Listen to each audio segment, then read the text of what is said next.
What's going on? It's your boy Tupac. Please put some respect on my name. And I have a question for you, men. What the hell is wrong with you? Listen, I have this friend, Mike, right? His name's Mike.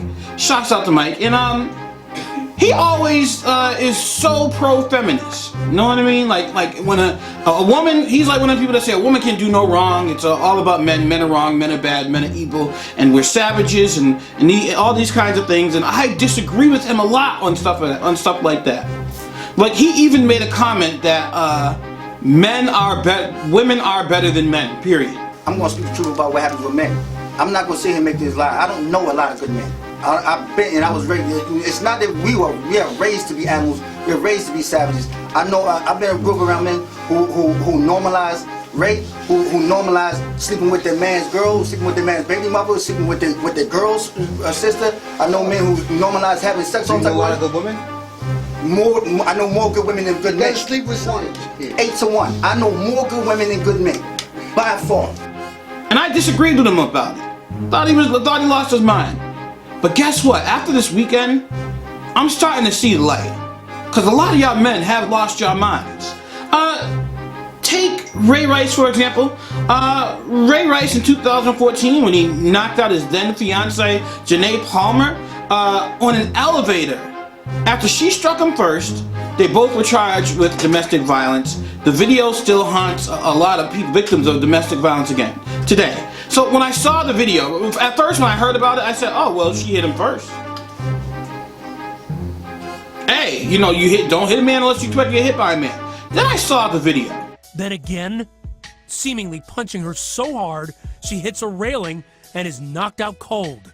You see her here, lying on the floor, then slumped near the elevator.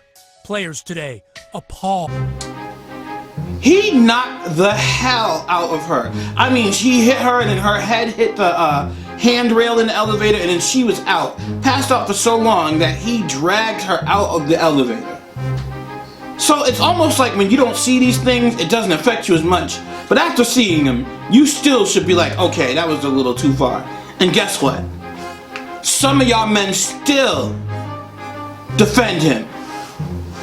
2015, DeAndre Johnson at a bar swings at an FSU student who swung at him first. He was dismissed from the program and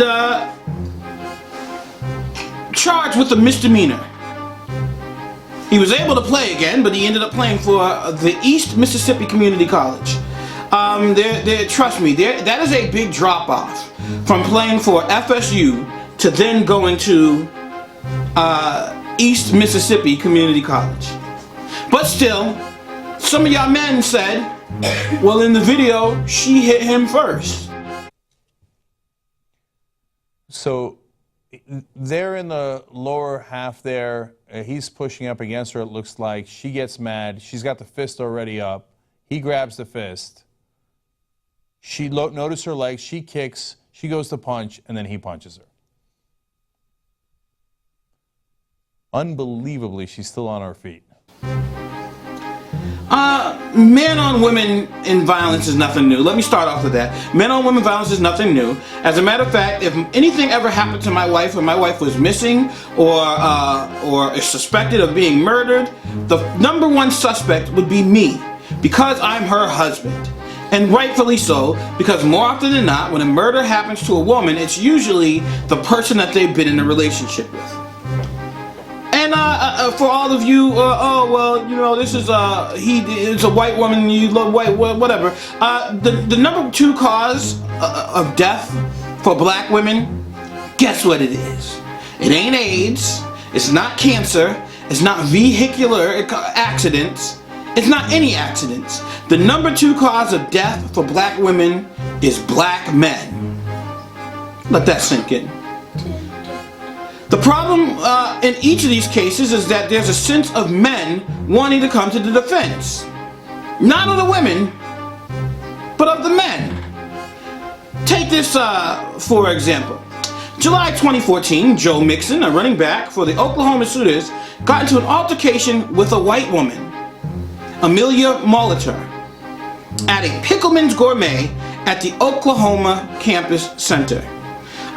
His story of the incident was a gay friend of Molitor called him a racial slur, in which caused him to reply with an anti-gay slur at the friend. And we all know, first of all, that is BS. That is a lie, and I will tell you why that's a lie in a moment. Her story, which is more likely to be true, is that Mixon and some of his teammates were harassing Molitor and her friend because her friend was gay. Mixon then followed Molitor and her friend into the shop, which you can see in the video that was recently released.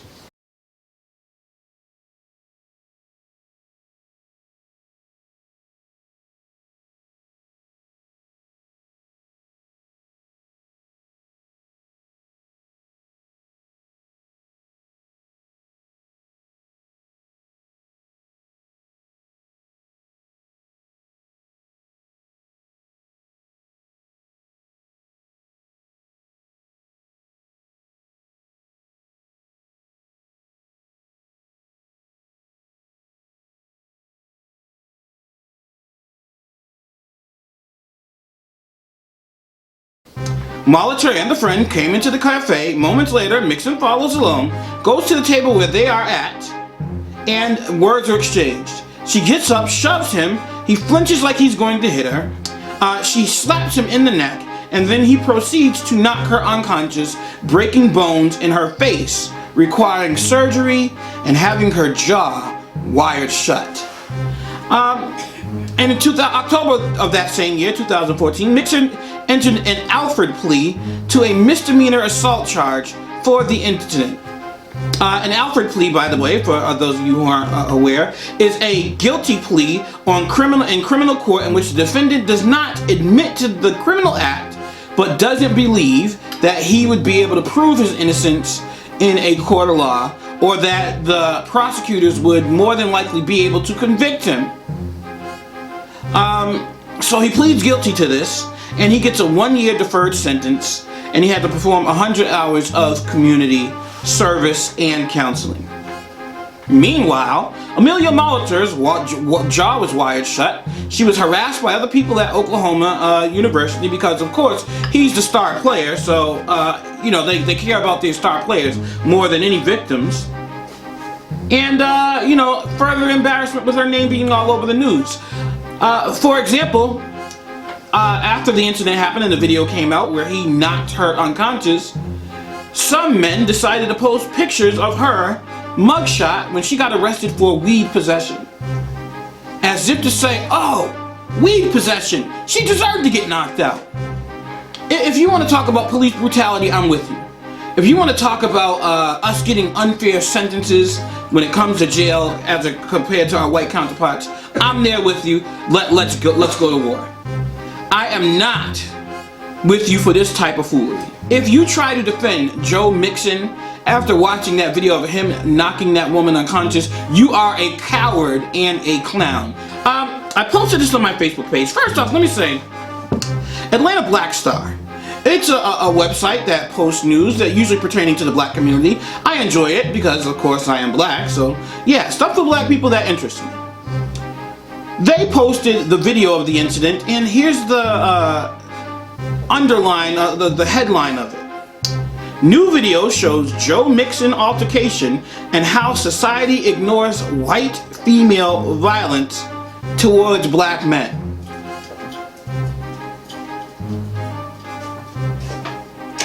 Have you lost your mind?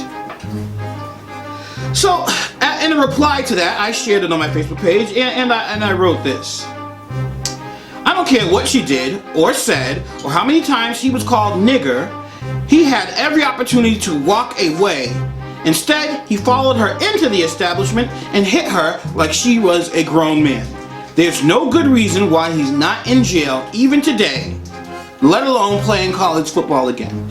And I stand by that. There's no way you break a woman's jaw where she has to get it wired shut, has to get surgeries on her face, broken multiple bones in her face, and you are out playing college football again after getting slapped on the wrist with a misdemeanor. Unbelievable. So, I posted this and I thought, oh yeah, people are going to rally behind this one and they're going to call for this injustice because a man hitting a woman. Well, guess what? This is the first reply I got. I don't know about this one. She hit him first, struck her once in response. He did hit her hard, but it is often a knee-jerk reaction when getting hit in the face to hit back. It's not a knee-jerk reaction to follow a woman into an establishment after she's walked away from you. So the whole knee-jerk reaction, he brought it upon himself because not only did he go into the restaurant, you could even make a case if he went into the restaurant and went to go order himself something. No, he went into the restaurant specifically to continue whatever happened outside on inside of the restaurant. So no, the whole knee-jerk reaction thing is bullcrap. So when I read that, I thought, ooh, some of my Facebook friends are going to read that, and he is toast. They are going to go at it with him. First reply is, agreed. What? They agree with him. So I had to, me getting frustrated, I had to tell him, check this out, fam. If you think he was just in that video, you're not no real man, period. If you can't walk away from a belligerent woman, and instead of following her for a confrontation, you got issues. And let me get to why I think his story is full of crap anyway. It has nothing to do with really being gay. It has something to do with being one person versus many. If he had his football teammates with him, I don't think anybody, any gay guy by himself or with a female is just going to say, hey, look. So his story of, we were just walking by, singing Kumbaya, and eating Nerds candies and playing Pokemon Go, while this gay guy just decided to call us the N-word out of nowhere is a bold-faced lie. What does seem more than likely, since we live in such a homophobic society, especially in places like Oklahoma, is they saw this gay guy standing with this girl and they decided to either catcall or insult him. I'm just saying, more likely than not, her story sounds more true. So the other guy who I said got issues, he said, I am saying she should have been charged, not that he should have knocked her loose like he did. And that's another thing that drives me insane. How is it that she should get charged if she's gotten her jaw broken and her face torn apart by this man? Like, isn't her face being disformed by this guy punishment enough? You want her to get charged as well? If I'm a police officer and I come to a domestic incident and I see that, oh, these two men got into a fight. I mean, this man and this woman got into a fight, and he has no visible scars on him or signs of a struggle. Meanwhile, her arm is broken, her face is torn apart. I'm not going to say, oh, you both are going to jail for fighting. No, I'm taking him to jail. And she should not have gotten arrested because she walked away from him.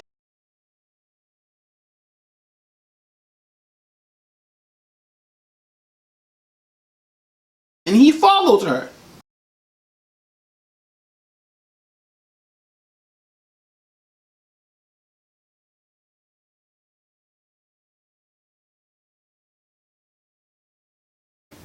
If she shoved him, she was trying to get him away from her. And that's why she shoved him. How could she have shoved him or put her hands on him if he would have went along on his merry way? So no, she should not have gotten charged. I guarantee if that video had the same thing with a white man punching a black woman like that, he would not have gotten off scot-free that easy unless he played football for the Oklahoma Sooners. These are black men that are saying all this, that are defending her, by the way. Black men defending him. Out of nowhere, another black man decides to chime in, and this is what really throws me. He said, you love your oppressors, so you will always defend them. Who the hell is my oppressors? What the hell is he talking about? I didn't even address that issue when I replied to him. I just told him, you think it's okay to knock a woman out, you will always be a coward. And this guy, he went on to say, because I am married, and you know what, I didn't realize until later, on my Facebook page, my profile picture is myself and my wife, who is white. Now all of a sudden I'm a sellout to the race, and I've betrayed them, and I'll always defend slave owners because I married a white woman. Even black women come to the defense of this man. She hit him first, and more than once. He hit her one time, and she was done. If she argued with him outside, and then she walked away, he was too much in his feelings to leave it alone. He followed her in there looking for an altercation. He should be in jail, period. She never punched a football player. At all. Then they said, for every action, there is an equal and opposite reaction. What world am I living in? So the reaction for getting a hit on your neck where no scar or even scratches are left, you think an equal reaction is a woman getting her face deformed from getting punched in it. We have, as a society, man, we got to do better. And it starts with us black men. Like, what the hell are we doing making excuses for a grown man who punches a female like he did? Like, shame, for shame. Like, man, when Mike used to talk about how savage men are and how animalistic men are, I used to disagree. I said, no, there's good men out there. And there are a lot of good men out there. But for the most part, in this society, we are raised to be chauvinistic, to care about our own interests first, and to be sadistic, evil, abusive dictators. That's what the average man is in this country. Oh, in my castle, I run the roost. I tell my wife what to do. Unbelievable. Take a break. Be back in a little bit.